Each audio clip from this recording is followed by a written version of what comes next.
you know that we're open for anything here, but what I'm really excited about is to share with you the information you need to get found for any job that you're excited about. So let me go ahead and share my screen. And as Bill mentioned, we do have the recording available.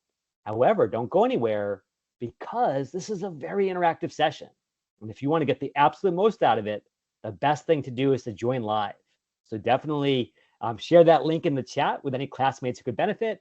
And then let's go ahead and get started. And just to confirm, Bill, can you see my screen? Yes. Okay, beautiful. So here we go. So first thing I want to let you guys know about is that when I share all these tips with you, I'm not sharing them as someone who is, is born onto third base, as they say, where I was already some kind of fancy professional, some kind of fancy executive. Instead, I started my career as a kindergarten teacher. But I learned very early on that I was a terrible kindergarten teacher and I needed to find a new profession, a new career that made better sense for me. And so using some of the techniques I'm going to show you today, I was able to land jobs at Google and Apple and all these cool companies. And a lot of what I'm going to share with you comes from having worked inside LinkedIn. Now, as you probably know, LinkedIn is the #1 platform in the world for finding jobs and being found for opportunities. So I'm going to be sharing a lot of secrets with you from there. In addition, I've also had this lucky experience of working with this guy. And if you happen to recognize him, feel free to put his name right in the chat. If not, no worries. But this is Sal Khan, the founder of Khan Academy, that nonprofit that helps people learn all these subjects and math and all that good stuff. And he was my boss. And about 2 years ago, Sal called me into his office and said, Jeremy, I need you to close the door.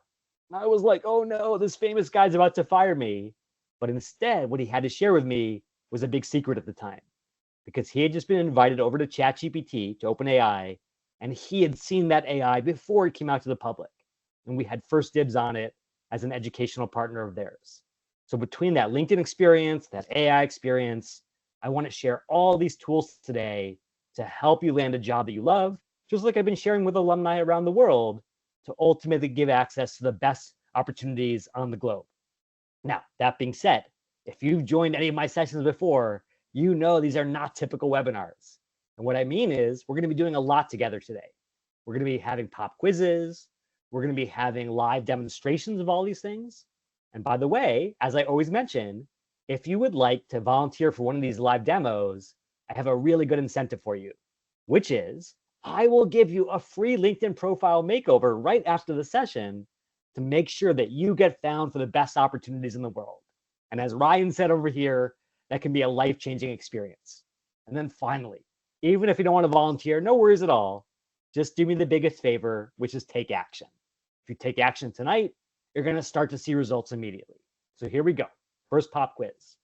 If you were an algorithm, as in the algorithm that recruiters use to decide which candidates are a good fit, which resumes are a good fit, what would you be looking for to decide whether a certain resume, a certain candidate, is the perfect fit for a job? Would you be looking at A, the classes they listed, B, the keywords they inserted into their bullet points, or C, the GPA they worked to earn back when they were at George Brown? So A, B, or C, I want to hear from everyone. So Ruth, Tice, Joshua, Vivian, Osmond, Zandil, Juliet, come to the chat. Let me know what you think these algorithms are looking for. Okay, I see Tice saying B, Joshua saying B, Julia saying B. Oh my goodness, I love this, Bill. Everyone is on the same page. Let's go to Tice because she was first. Tice, why do you think that these algorithms are trained to focus on keywords? It's easy to program, and also we get the job posting, so we kind of know what they're looking for, so we can tailor our resume to match that. So that's probably how they scan, like the easiest way for them to go through and like thousands of application and filter the most keywords match for the position. That's exactly right, Tice. You said, hey, these recruiters have a tough job. They're sorting through thousands of candidates. What's the easiest way to do that? They compare you to the job description. Do you have the right skills? Do you have the right keywords? And to show you what that looks like, I'm going to give you an actual look inside the applicant tracking system, that black box where our resumes often go to die because we never hear back about it. And what's happening inside that system is that the ATS, the applicant tracking system, is basically scanning for these keywords instantly and giving you a score. saying Sunday matches 100%, Jason matches 50%. We're not going to read every last resume. We're just going to read the ones that actually match the specific job. And so the first thing I want to do for you is I want you to be some of the first people in the world to see inside that black box, to figure out your most important keywords and to see how you're doing on them. And so if you want to understand how you're doing inside the ATS and do even better with your next application, all I want you to do is to raise your hand or chat these 2 magic words into the chat. I'm in. So if you want to be our first volunteer and win that free profile makeover, this is your chance. And Zandil, you're going to be our first volunteer. So Zandil, feel free to unmute your line and everyone give a lot of love to Zandil right in the chat. Welcome, Zandil. Uh-oh. Hello, hello. How are you? I'm good, thanks. How are you? Doing well. And am I pronouncing your name correctly? Zandile. Zandila. Okay, I love that. It's beautiful. Zandila, tell us a little bit about yourself. What's your connection with George Brown? What are you up to in your career? Okay, so I graduated in 2022 from B409, which is Strategic Relationship Marketing. Nice. I was working for a B2B manufacturer as the operations director, so responsible for the enterprise project management office, as well as leading all of our customer-facing teams. Wow. And I joined because right now I'm in the market for a new opportunity. I'm hoping to go back into the tech / agency type, let me call it industry, because that's what my background is in. But yeah, it hasn't necessarily been as easy because my current company was my first employer in Canada since having moved to this side. Got it. Got it. And so I can definitely understand the challenge, but I do think that these keywords are going to help you get to more interviews, get access to more opportunities. And so Zandila, when you think about the tech space that you want to be in or the agency space, what's the specific job that you want? So I have been a technical project manager. I've also worked on consulting. So I've done digital transformation consulting, customer experience transformation consulting. Wow. So when I say tech, I realize that it's probably quite a broad role, but I am looking to go to work for a company that either really embraces technology or has technology or maybe sells technology, so software as a service, something like that. Yeah. I haven't 100% defined what it is that I'm looking for, but that's definitely one of the criteria, I would say. Okay. I love that. I love that clear focus. And now I want to ask you this. Are you looking in the Toronto area? Are you looking somewhere else? Are you looking for remote jobs? So I'm hoping for a remote opportunity because I do have children. Yeah. So remote first, hybrid second, and then I'm happy to do in office because even when I was so in my previous role, I was primarily remote, but I still went into the office 3 times a week, 2 different offices, simply because I felt that that's the only way I would be able to succeed in my role.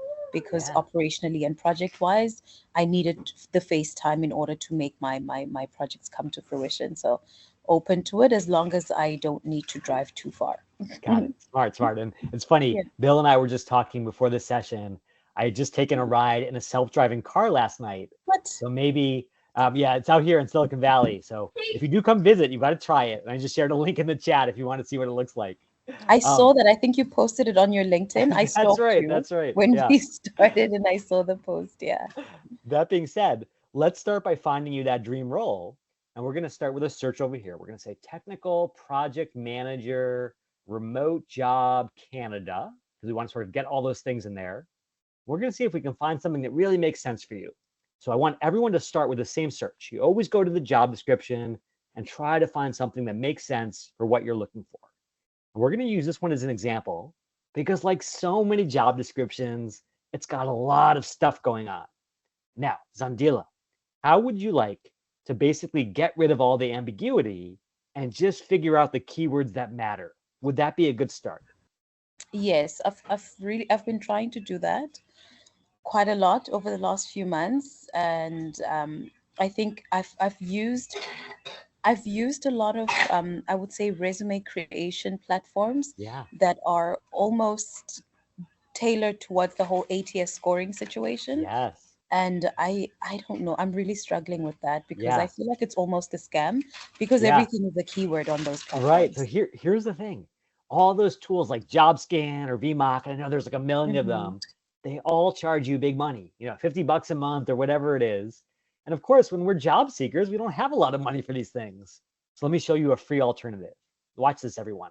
I want you to grab that job that you're excited about, the Hmm. entire thing, all the stuff that matters and all the stuff that doesn't. And then I want you to come to ChatGPT, even the free version, you don't need the paid one, and just say this. What are the top 15 most important skill keywords in this job description, JD? And the beautiful thing about ChatGPT compared to those other tools is not only is it free, but it's scanned every job description ever written.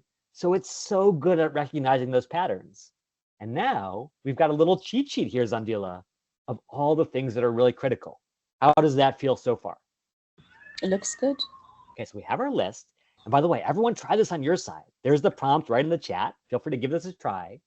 And now, Zandila, are you ready for the really exciting moment, which is to look inside the ATS and see how you're doing on these things? Are you ready Yes, for your, yes, your big yes. reveal? Okay, yes. Okay, so watch this. I know it's gonna, in the interest of time, I'm gonna pull up your LinkedIn profile just to Oh, basically create a resume, if you will. And okay. then what we're gonna do with that is we're gonna figure out what's happening when you apply for these jobs. So let me get your profile pulled up here. And I believe, let me see here. I think this is you, Frankie the Adams, second. PMP. Okay, beautiful. Okay, so Yeah. now we got your profile. Now I'm going to show you guys a little hack. If you ever have to turn your LinkedIn profile into a resume really fast, watch this. If you go to more and you go to save to PDF, what's going to happen is that you can actually get a PDF version of your LinkedIn profile that has everything on it. How does that look? Pretty good, right? Fastest I've Now, ever made a resume, yeah. right. I'll be clear. This is probably not the perfect resume because it's a little long, but at least it gives you everything on your profile and it's all neatly formatted. So at least that's a good start. Now watch this. This is the big thing. I want you all to come to ChatGPT and then you hit the little paperclip icon and you upload from your computer. So I'm going to upload her profile and I'm going to say, which of those skills are missing from my profile? As always, I'm putting the prompt right in the chat because I want everyone trying this. And then look what happens. Goes right into the ATS and it says, hey, we are not seeing these 6 skills. So let me be really clear. Zandila, you're doing awesome. You already have 9 of the 15 most important skills. There's only a few that you're missing. And I kind of suspect you have a lot of these skills already. Is that true? Yes, yes, yes. Okay. Which of these do you already have? Okay, let me just go back. Agile methodologies, capacity management, empathy and growth mindset, creative problem solver, and Jira. Okay, beautiful. So you really have almost every one of these keywords. And of course, the big thing that's really annoying is you're not getting credit for it because if the Mhm, algorithm doesn't see it on your profile or your resume, it doesn't know that you have it, even though you mhm. absolutely have that inside you. So we got to close that gap. I say, I have all these skills. What are 3 specific ways to add these to my resume? And then look at this. ChatGPT is so good, not just at identifying what's missing, but also telling you how to close the gap. Here are ways to add them to your bullet points, add them to your summary, add them to your skill section, and get credit. Now, there's only one little catch here, and I want to be really clear about this. Dandile, if you were to take these things and just Mhm. copy the entire bullet point and paste it into your resume without really reading it carefully, Mhm. why could that lead to disaster? Well, I found in my experience that sometimes ChatGPT doesn't speak human, just sometimes. Yes. So you do have to personalize it. And other times it's not 100% in line with what you've done or your Yes. experience. So you kind of just have to tailor it a little bit. That's right. I think that's the really important part. Like Yeah. we can quibble with the style, but Mhm. if it's inaccurate, if it's a lie, That's a huge problem because a resume is a legal document. You're basically attesting to all of this is the truth. And so my only challenge for George Brown alumni is use AI, but use it the right way. Don't just blindly copy and paste stuff. Make sure it's accurate before it goes into your resume. Does all of that make sense, Angela? It does. It does. Okay. So here's what I want to do. I'm going to give you this list because I want you to work on adding these to your profile and also to your resume if they need them. And then what I want you to do next is come back to me and let me know you've updated your profile, and I will give you a top to bottom review from your cover photo all the way to your recommendations. Okay? Sounds good. Thank you so much. I appreciate it. You were Thanks, awesome. Jeremy. Thank you for your generosity, and thanks for all the good work you're doing out there. Thank All right, you. everyone, give it up for Zandila. She was fabulous. Give her some nice emojis in the chat. And then if you've got questions about anything we covered in terms of, Jeremy, how do I understand the algorithm? How do I understand those keywords? Let's talk about it. So I'm just going to pause for a moment, see if you have any questions you want to discuss. And by the way, totally fine to raise your hand, to unmute, or to just put it in the chat. So let me pause for one moment for questions. Okay, I think folks are good. And Bill, let me know if you're seeing anything on your side. With that said, hopefully everyone's working on this right now, making some changes in real time. And with that in mind, we're going to move on to the next pop quiz. Okay, how many seconds do you think that recruiters spend reviewing a resume on average? Is it A, 6 seconds, B, 25 seconds, or C, an entire minute's worth of attention? So come back to the chat. June, Vivian, Jackie, Zandila, Katie, give me an A or B or a C to represent the attention that you're getting when you apply for these jobs. Okay, Jackie starts us off with an A. Jackie says, I'm just getting a blink of an eye. Vivian's going a little higher, maybe 25 seconds. Zandila says A, June says A, Julia says A. Well, Jackie, you were the very first person to say A, and you are absolutely correct. But how is that possible, Jackie? How can a recruiter read a resume in 6 seconds? Well, you are looking for, keywords. You are looking to see right from the top. I call it the roof of the house. So the top third of the resume is what I was looking at as a recruiter and as a career advisor for many years. You're going to look to see who is this person. Do we even give them the time of day? Because we need to understand if they know what they're applying to and if there's a match. Okay. Oh, I love that, Jackie. Oh my goodness. Sometimes we always suggest people put a headliner in there to say what they're all about, and maybe some bullet points, maybe a profile, a competency or summary profile. And then if it's just not even on the mark, then bye, next one. That's how it works. Oh my goodness, 6 Jackie, seconds is all it takes. Right, you are making my heart go pitter patter because these are the things I love to see. Yeah, absolutely. Trying to screen out, and that's the first thing I'm trying to do. So. So Jackie nailed it, and she nailed it from experience, which is amazing. That being said, what I would love to do next is to give you a little taste of what those 6 seconds feel like. So if you're feeling, okay, I think I've got a great resume, I think I'm nailing the keywords, but I'm a little nervous about, am I actually getting that human appreciation the way that Jackie was talking about? I will actually give you a free profile makeover, and I will look at your resume right now for your benefit and the benefit of all of your classmates. So if you want to be our next volunteer, you know exactly what to do. Raise those hands or chat those magic words in, I'm in. And this time it's going to be Tice. So Tice, welcome back. You've been amazing so far. And please introduce yourself for the folks who missed the introduction at the beginning. Yes. Hi, everyone. My background is in IT. I used to work at major banks at RBC, BMO, and capital markets and wealth management for like, I don't know, 8 years. And then once COVID hit, I start flipping homes. So I'm not in Toronto anymore, but I would love to go back into in IT doing more business analyst. So I did a post-grad in information system business analyst at George Brown. And I'm thinking of doing another post-grad in project management, or I was going to ask Jeremy later on what will be a nice complement for that post-grad, and then get back on the field and work remotely. That's the main goal. Okay, I love that. And by the way, I did mention, if anyone is interested in Bill hosting a real estate session for George Brown alumni, Tice would be the perfect person to lead that. So Thank you. um, Yeah, this is my fourth flip, so I'm really enjoying. But yeah, it sounds like like I you're doing said, great. I only get paid once it's sold. So Right. I So you want need a little more something in the liquidity meantime. day to day, right? Mm-hmm. Yep, Got it. totally. I got it. So, Tice, I know this is asking a lot. Would you feel comfortable sharing your screen and sharing your resume? And Yeah. if not, I can just pull up your LinkedIn profile instead. No, I have my resume here. Let me Okay, get it. that's awesome. So again, everyone, you got to give Tice a lot of love. It's one thing to raise your Hmm. hand, but to share your resume with your classmates, that is true bravery. So Oh, thank you. put It's some a lot kind. of wording. It's very so. Yeah, I'm definitely open to critical, constructive criticism. Absolutely. So I'm going to So stop how sharing do my I screen, share? and then I Tice, found it. Okay. hopefully you should be able to share yours. Yes. Let's see. And Jackie, we might have to ask for your feedback as well because you've been in this game. So Jackie will be a great person for a second pair of eyes here. Okay. Okay, so here we go. That's it. All right, so hopefully everyone can see that.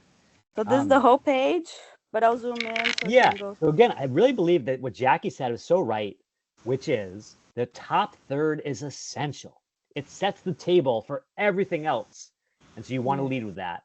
Now, here's the big thing, and this is a little bit something we were actually debating on LinkedIn this week. I'm going to start at the top, and I'm going to give you a very quick scan, okay, Tice? Mm-hmm. I will tell you that I would take your photo off of your resume Sure. because, as you probably discovered, coming from Brazil to Canada, North America, we're a very legalistic society. There's always Yeah. accusations of discrimination and all this stuff. So a lot of times resumes could be rejected just because you included that kind of information on it. So I would definitely take your see. photo off just to be Okay. safe. I put it because my first name don't really say if I'm a female or male. So right. Well, see, that's actually the problem is that they could say, oh, well, Tice didn't get the job. It was, sexism or discrimination of some kind. So they try to say, we don't even want to touch it. It's just too controversial. So that's the But first thing don't I would they do. put like she and her pronouns now? Like, is that a thing they put on resume? Oh, yeah. Or? So I think those pronouns are pretty popular, when you get to know people on the job. People even maybe have it printed on their business card. But at the resume stage, I think there's a little desire to keep keep it more blind. Yeah. Got it. And Jackie, Okay. I don't know if you wanted to speak to that based on what you've seen as a Just recruiter. a real quick point, and it's so funny because it seems almost like counterintuitive because on LinkedIn we have our photos. So I could look at your resume and I could go straight to LinkedIn and judge you on your picture, which probably happens quite more than we want to know. But the fact is, in Canada, we do have human rights laws, and it's very specific that we don't have the picture on the legal document, and that is why. And this is a legal document. Got it. Right, Good so to know. just explain it. Here's the really fascinating thing. Like literally 2 days ago, I shared this chart on LinkedIn, which basically said, hey, around the world, it's actually very different. There are countries where they expect you to have the photo, or even some countries where you commonly list your religion, believe it or not. And so I understand the differences, but at least for Canada, at least for the US, skip the photo, just like Jackie said. Okay, good. So now, Tice, I want to tell you what I love about this resume is that you led in that very upper left-hand corner with IT business analyst. I can't tell you how much it drives me crazy when people have resumes where they just make you want to kind of figure out on your own what they're focused on, what they do. And just like a great LinkedIn profile, you led with that exact focus. So if I'm looking for an IT business analyst, I'm like, ding, ding, ding, we have a match. And you're already better than 50% of all the people who weren't even focused. So I love that. That being said, I think that the next thing I would be thinking about after I've looked at that headline is I will come down to the summary briefly. However, I will tell you right now, I'm probably going to skip over your summary because think about those 6 seconds. Whenever I see a big wall of text, I just skip it. I think our human eyes always do that. And so if you can make it like one clear sentence or like 2 or 3 bullet points of some of the best stuff you've done, that's better. Yeah, right here, because otherwise our eyes immediately say, we don't have time for this. We can't digest this. We got to move on. What do you think about that, Jackie? What's your take on the summary? Jackie, I think you muted. I agree. And I often suggest that people, instead of calling it summary, I would just, if you scroll up to the top of the resume there, where you've got your headliner, IT business analyst, and finance, what is it, FinOps? So I would put your profile 2 to 3 lines right underneath that, and I would take your, to see your contact info, Yep. I would make it much smaller. It's Right. funny because the contact info is really large and the print on the rest of your resume is Right. small. Good And that call. can be Yeah, hard use to that read room. for people like me with glasses, but the thing is, your contact information is important, but it doesn't need to take so much real estate there. Yeah. I would move that to a corner, maybe even left side where your picture was or is. Yes. I would make sure that 2, 3 lines comes right under IT business analyst and FinOps, and I would make that bold. Okay, so we know exactly who you are and what you do, and then Move under this here. giving us that 2, 3 line, really focused, kind of quick profile summary of your competencies or what you're looking for. And that drives me to read further down the page when I see Good that. idea. And then it clears Yeah. this whole room as well.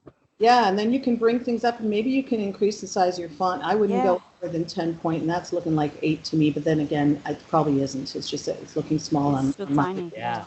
right? So now, Thank you. Jackie, you nailed that. Because here's the funny thing. Like we've always been told since middle school practically, oh, you got to have your contact info. But the real point of the contact info is just to get your data into the system so we can reach out to you if we need to.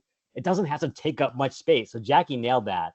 Beauty. And then here's the other thing I'm worried about. I was just thinking about this, is because you have this kind of fancy design format, even though it looks nice, it may not be read correctly by the ATS. Yeah. Now, here's the problem. That's what I'm worried. Yeah, even though these ATS systems technically use a rudimentary AI, they're pretty darn stupid. Like if you've ever had one of those experiences where you have to upload your PDF and then it starts to fill out all these things for you automatically, you will notice it gets stuff wrong a lot. And so as much as it pains me to say this, you might want just a simpler format because it'll be a little more ATS friendly, and it means you won't get kicked out of the system unfairly just because it couldn't read it. So I will share a template with you guys in the chat. This is the one that I use to get my job at Google, and anyone who wants to borrow that can certainly do so. Okay, let's talk about the professional experience because that's where we go next. Yeah. The fact that your most recent job is the job you're going for is perfect. It says, hey, you've done this thing before, you can do it again. That makes me really happy. However, there's 2 huge problems. I'm going to see if Jackie agrees with me here. I think the first problem is you've got too many bullet points.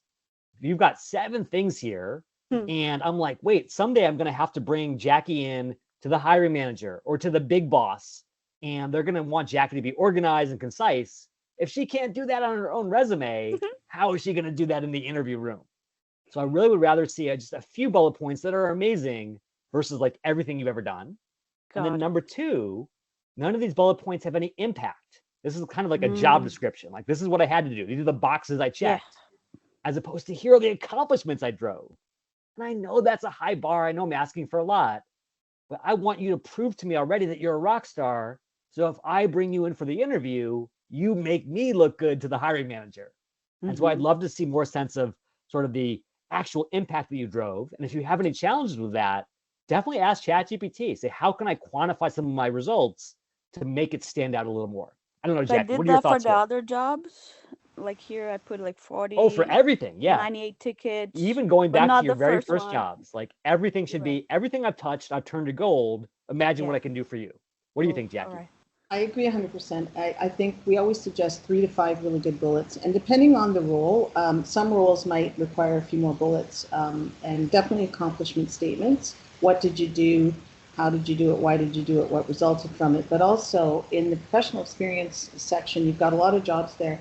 It's very, very, it's impactful when you can do something like relevant professional experience. And you can move some of the jobs that are really relevant to what you're going for, that are maybe closer to what you've done, and put that in the relevant professional experience section. Even if it's something you did, let's say that 2019 to 2020 job was super relevant to this job, you want to get that up first. As it's still a chronological resume as long as it's chronological within the heading that you give it.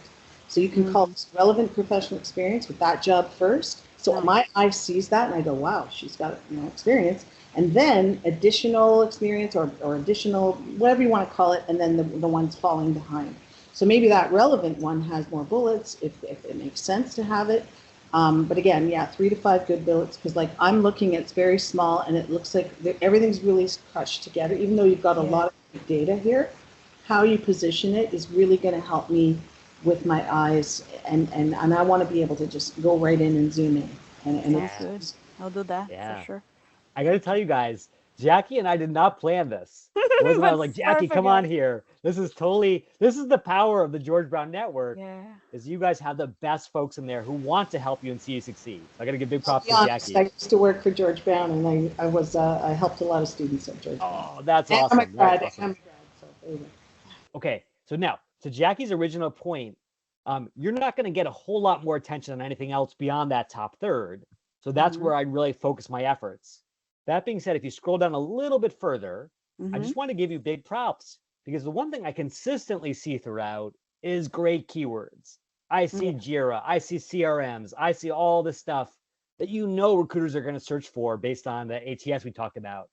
So even though it's not necessarily perfect for our human eyes, as Jackie and I look at it with our recruiter hats on, I think it's actually really good from an ATS perspective, minus that template problem we talked about.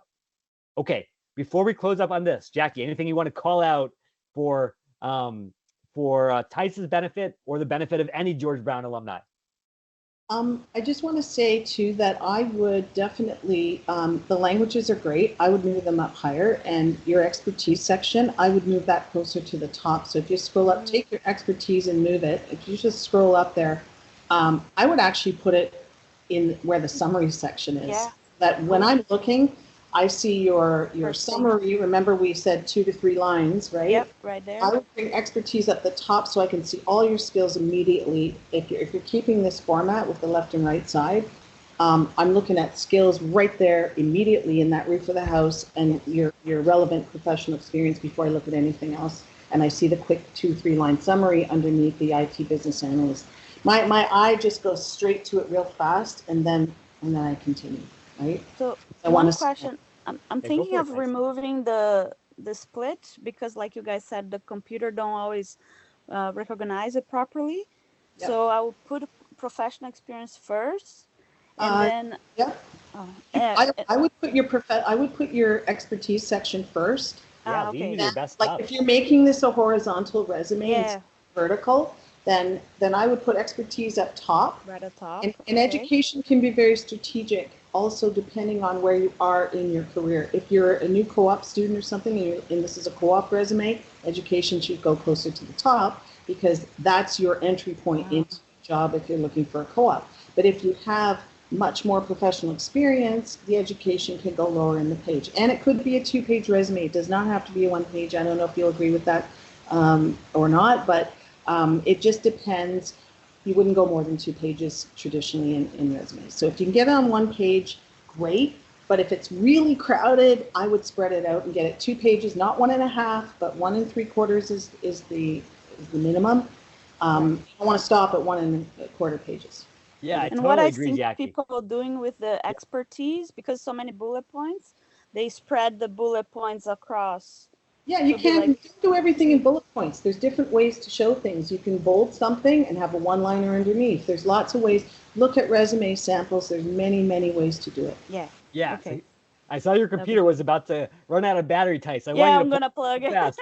Thank you. I do want to show everyone, just for purposes of demonstration, this is what Jackie's talking about in terms of a resume that really focuses on that title. So, leading with the specific thing you want to be found for, having a really tight summary, having a couple of bullet points that really nail those things. And then this is the really interesting thing. I love that Jackie called this out.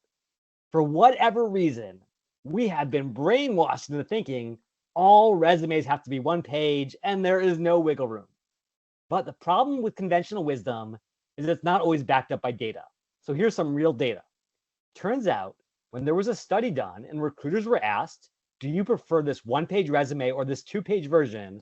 Look at what recruiters actually said. The people actually in Jackie's role said not only for super fancy executives, but actually for everyone, we prefer 2-page resumes. Now, why do you think that could be? Well, my suspicion is that this version is going to have a little more white space, a little bit bigger font. It's going to be more pleasing to her eye. And it's not going to make poor Jackie go blind because you're treating her with a red carpet versus this eye chart.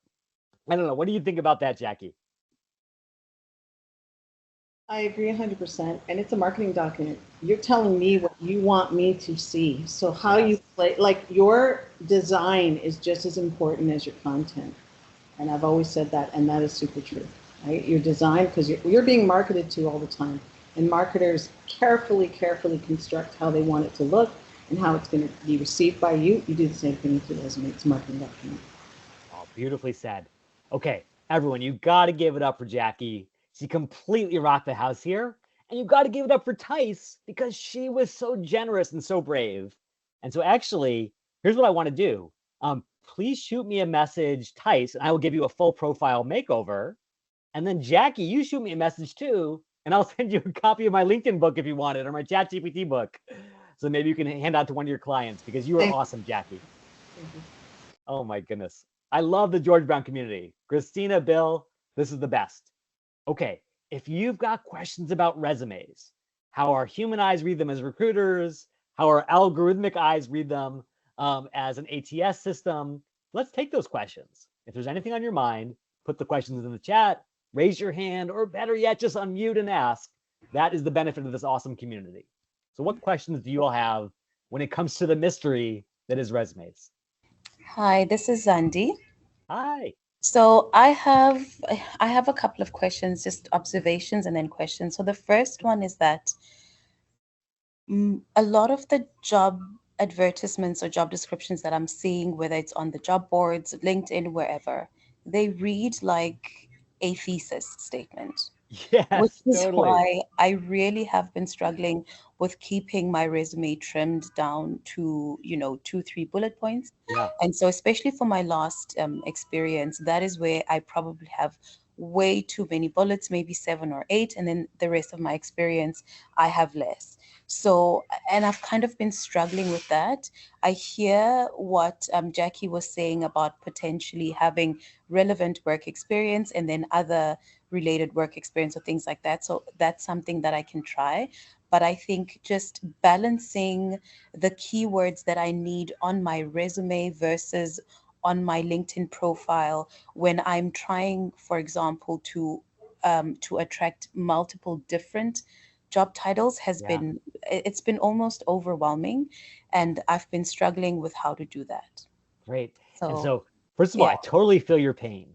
For whatever reason, not only do we assume that resumes have to be one page, we seem to have gotten in the habit of making our job descriptions 100 pages. And as a Mm-hmm. hiring manager, I was guilty of that. So I totally get it. That being said, just to clarify, is your question more about how do you write a tight resume, or like maybe what the difference should be between LinkedIn and your resume? How can I really hone in on the right answer for you?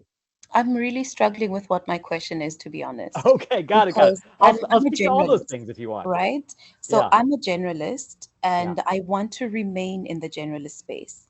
But the job descriptions are written for specialists. yes, So I'm that's right. trying to appeal to that. Right now, I'm an operations director. I'm trying to attract either ops director or chief of staff roles or project management roles. Yes, So, yes, like, there's so much that I'm trying to do and achieve with this one LinkedIn profile, but at the same time, yes. trying to adapt my resume to and tailor it for each role. So I just don't know, like with all of that, I don't know what to do essentially. Yes. Okay, this is perfect because everyone's in the same boat, and I want to show you how to sort of get around this Gordian knot, so to speak. So, first thing is, and I want to be really clear about this. Every one of your job categories, so chief of staff or director of operations, should have its own resume. You don't need to have a different resume for every job you apply to, but at least for the big categories. Hmm. And so what you're not seeing here is at the same time that I was applying to Google for product marketing roles, I was also applying to other companies for product manager roles. And I had a resume that said product manager, and it had all this experience that was relevant to that particular kind of job. So you should always have different resumes for those different categories. Does Hmm. that make sense so far? Yes. Okay, so that's easy. Here's the harder part. When you come to your LinkedIn and you only have one profile, how do you sort of square the circle and make sure that you cover all your bases without being really disorganized? So, the critical thing to do is to recognize that a lot of those jobs that you want actually have a shared basis, a shared set of skills that are really important for both of them.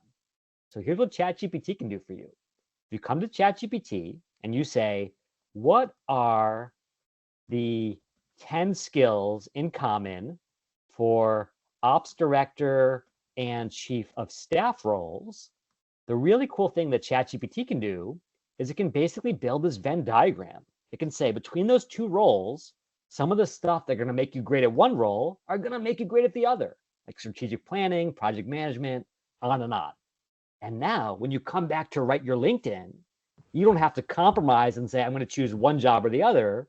You can get the best of both worlds by finding that overlap in the Venn diagram. Does that make sense? Yes, it does. Okay, great question. Sorry for the long answer, but I wanted to give you all the it was good. possibilities there. Thank you. Thank Okay, you. great question. Oh my goodness. Bill, Christina, I'm loving these. Your alums are just the best. What other questions do you all have? We can also get Jackie's take too. What do you guys want to know? Hey, is there a question? Yeah. Sorry, can I just say, I really like how ChatGPT has done this with the bullet? That's what I was talking about. You can do like strategic planning, and then you give like a one-liner, okay, that describes it. And so I was just about to put in the chat. In fact, I'll just send it. It's that whole idea of you can break up the data on your resume, if you're doing it especially in 2 pages, by creating different sections where those skills, soft skills and tech skills, and very specific placed skills, so that we see it in that roof of the house. We call it the roof of the house. If you think of a diagram, that triangle is the roof of the house. So you look at that data in 6 seconds, and then the foundation is the rest of it, and that upholds the roof of the house. That is what is telling us in detail what that snapshot summary gave me, and that's what I'm going to read over once I see that I've got a person that's very interesting. And so this is a nice way of showing it. And there's so many ways to show it and break up these sections so it's not this big, long bullet data, right? And it's different ways of placing these sections. And maybe you'll have 3 bullets under strengths, and maybe under core competencies or whatever, you've got a list of soft skills and a list of tech skills. And I'm really seeing it immediately, and it's just really effective. And This is a good way to do it if you want to do some of it horizontally, if you want to do some in a table kind of format, and then get in bullets, and then get rid of the table lines. There's a lot of really good ways to do it. That's a really interesting point, Jackie, because I think ChatGPT, for whatever reason, does a really nice job of doing good formatting without fancy design. We talked about why you can't have, an overly complicated pie chart or bar graph on your resume, but using simple bullet points and bolding, it's able to really pop for our human eyes. That's a great call out. Okay, I know we're a little short on time, so let's move on to our final pop quiz. Now, this is the big mystery. True or false, recruiters read cover letters? Okay, I want to have every single alum come back to the chat. Give me your take here. Jackie, the recruiter, says A. Julia says A. Let's see what other folks say. I'm curious. If you had to imagine being in the recruiter seats with all these jobs to fill and all these resumes, are you really reading cover letters? Okay, Ty says A. But Zandila says B. Aha, now we're having a little dissent. I'm curious. Okay, let's go to Julia first, because you said A, and then we're going to go some of the folks on the B side. Julia, why do you think recruiters read cover letters? What's your take? It should come from my personal perspective, because I'm not act as a recruiter or HR, so I can't not tell on their suits. But I just feel like, okay, so in the resume, the content can be condensed, and it doesn't tell about the person who applied for the job. It doesn't tell a story of their career path. So if I were a recruiter, I would love to read the cover letters to know more about their journey and their career path, and to see if the career path match with the requirement of the job. That's right. So it's basically a chance to really get to know the candidate beyond those boring bullet points. That definitely makes sense to me, Julia. Now let's go to the other side. Christina, you said B. What was behind your rationale? Well, thank you, Jeremy, for putting me on the spot. I know. Sorry, Christina. It could be very personal, right? Yeah. I agree with what Julia said, because it could be long and daunting to have all those bullet points. And I thought when there's a situation about really an overwhelming amount of resumes coming to to a hiring firm, they may not gonna pay too much attention to the cover letter. I would still do it though. Yeah. So Yeah. that's my thing. I would still Yeah. do it, because if they don't read it, they don't. But I would give Yep. myself a chance to be Yeah. in that pool if they go with answer A. So Yeah. Yeah. Totally makes Thank sense. you. That's fascinating, Christina. So, Yeah. just like Jackie said in the chat, as with all the complicated things in life, it depends. Because when recruiters are asked point blank, do you read cover letters? 26% say yes, 74% say no. But our challenge as job seekers is we don't know who's who, which recruiter cares, which doesn't, which leads Agreed. to this dilemma. And so, what do you do when you are faced with all these choices to make? I want to give you a little flow chart. I know it sounds crazy, but bear with me and then I'll show you what to do. So, first of all, there are some applications out there, some job descriptions that are very clear. Those are the kind ones. They say, hey, you have to write a cover letter. So, in that case, you're going to write a cover letter. Some say you're not allowed to write a cover letter. In that case, don't break the rules, don't write a cover letter. But then the messy middle where nothing is said one way or another. What do you do? So I'm going to go back to one of the OGs of decision making, Jeff Bezos, the founder of Amazon, who when he was starting Amazon in the early 90s was overwhelmed with decisions. Every day he was having to decide, what should our desk be at the office? What should we sell? How should we do this? And he realized if he got paralyzed by every decision, he was never going to get anywhere. So he came up with this rule. He said, hey, I'm going to fast forward 60 years till I am an old man. And I'm going to imagine being on my deathbed. And I'm going to wonder, am I going to regret not doing this thing? If I'm going to be regretting it 60 years from now, I better do it today just to make sure that I have the psychological peace of mind to move on with my life. On the other hand, the vast majority of things will not bother me in 60 years. So I'm going to skip it today and give myself that freedom. And that's what I recommend with cover letters. If you find a job that you are absolutely in love with, and you will regret it until your dying day, if you did not give it your all to get that job, by all means, write that cover letter. Even if a recruiter never reads it, you now have the peace of mind that you gave it your best shot. On the other hand, there are so many jobs we apply for that are kind of cool jobs, maybe good jobs, just not sure jobs. If you're not going to regret that for one day, let alone for 1,000 days, by all means, feel free to skip the cover letter. And so, to help you write these cover letters in a really powerful way, I want to give you one last gift, which is a little template to make it easier. So, if you want to see how to do these cover letters, what I would love for you to do is volunteer for our last profile makeover. Either put your hand in the air or chat in, I'm in, and whoever wants that opportunity will get that right now. So let's see who's going to be our final volunteer of this evening session. And I'll show you a little template to make your cover letter writing less painful. Any final volunteers? You can just shout it out, put it in the chat, raise your hand. Bill, am I missing anyone? Is anyone raising their hand just on video? Not seeing anyone. Okay. Well, in this case, maybe I'll just show it. We don't necessarily need a volunteer. Oh, Zandili will do it. Oh, was there someone else there too? Or Ty said it maybe? I don't know. No, Well, I was Zandili, gonna say if no one wanna volunteer, I could go again, but I already got a makeover. But I get it. If she wanna go, no. go So here's ahead. what we'll do. Well, Zandili and Tice, you can both come back on if you want to. And then I'm happy to give you guys an additional profile makeover that you can give out to a friend if you want. So that way you can spread the love. But let's start with Zandili. Zandili, you were talking about your interest originally in kind of technical project manager role, TPM roles. Is that right? So technical space, but Yep. not necessarily as a project manager. That was just my background. Okay, got it. Yeah. So let's say, is there like a certain company that you would love to work for? Boomerang FX. Ooh, what do they do? That sounds so sexy. So it's a company I recently applied for, but they create practice management software. So it's a software so that for allows doctors. digital marketing. It is lead management. It is just, I don't know, anything and everything to manage that the is process awesome. itself. Yeah.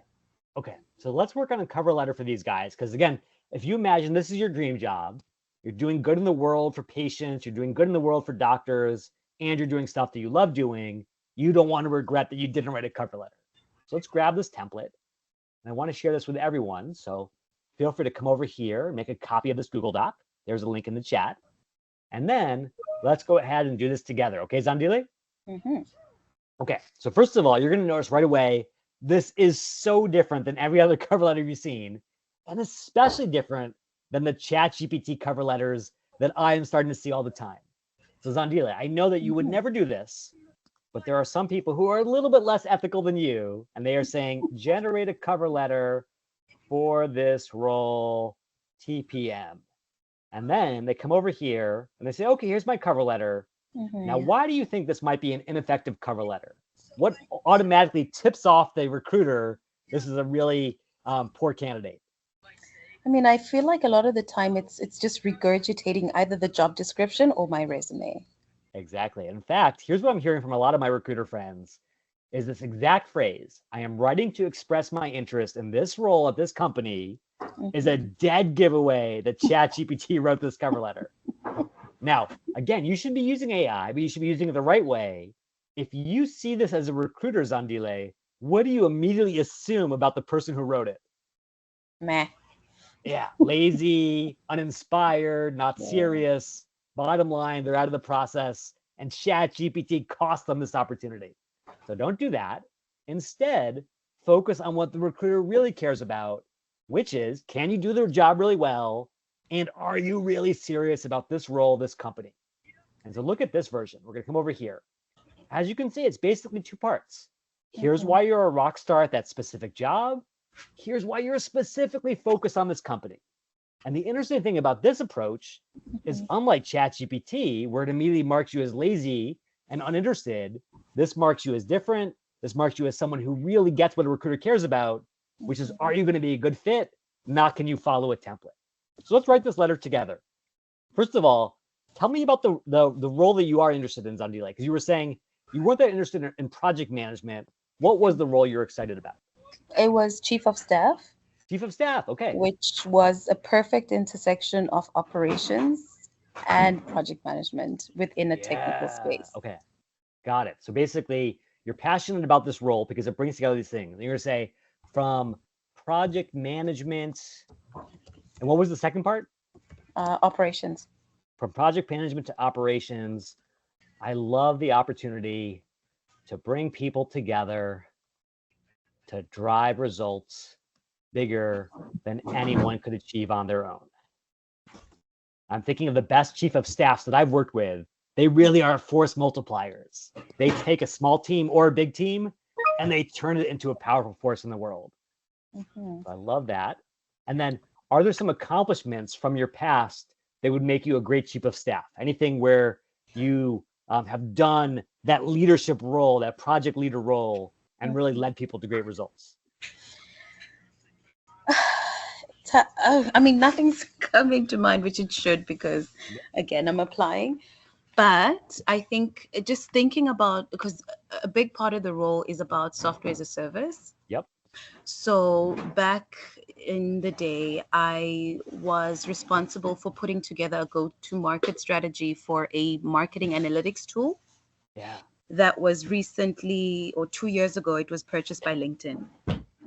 So anytime I'm applying for SaaS, I kind of, or like a SaaS role, I try to leverage that experience. Got it. You say, in particular, my experience working in the SaaS space has taught me how to bring this is a very big tech thing, cross-functional teams together to drive significant impact. Okay. And obviously you can wordsmith this a little bit on your own, but I just want to give you like the broad outlines. Okay. So it feels like you've got the right ingredients to be a great chief of staff. Now here's where it gets even more specific. Why are you excited about Boomerang FX? Why is that at the top of your list? Sorry to put you on the spot, but I think this is a good example. I mean, when I looked at the CEO's profile, I was just blown away because of their vast experience. So for me, it's not just about the role, it's about the potential for mentorship. So when I look for companies to work for, this is going to sound so weird, but I don't like the boss mentality. Ah, I need to align myself with a mentor. And I okay. just felt like when I looked at this person's resume, working closely with them, I would learn so much, which means the Ah, more I learn, the more I can give back into his team and making their leadership vision come to life. yeah. So this is tricky because what you put your finger on is so important. However, who are you writing this letter for? Is it for your own benefit or for the benefit of the recruiter, or maybe even your boss?